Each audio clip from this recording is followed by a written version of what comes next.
我哋今次睇完呢個港風大平層嘅設計咧，簡直顛覆咗我嘅三觀啊！最抵死嘅咧就係佢個電子壁爐啊，佢將佢擺咗喺呢個客廳嘅梳化背景牆上邊，知唔知點解會咁樣做啊？你以為係設計師一啲整色整水嘅花巧嘢嚟？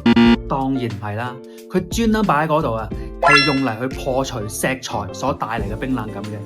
而第二個咧就係佢個玄關啦，佢專登係設計到對住你屋企嘅門口，咁令到啲人入到嚟咧係冇辦法一眼望穿你屋企嘅客廳嘅。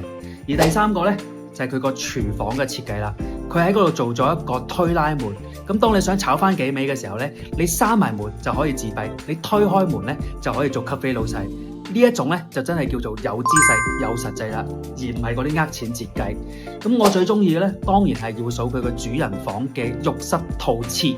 換咗我嘅話咧，相信可以喺裏邊咧踎成日嘅。嗱，講翻轉頭，如果叫你將一間房去改造成為呢一種浴室套廁，你又制唔制咧？歡迎喺評論區話我知啊！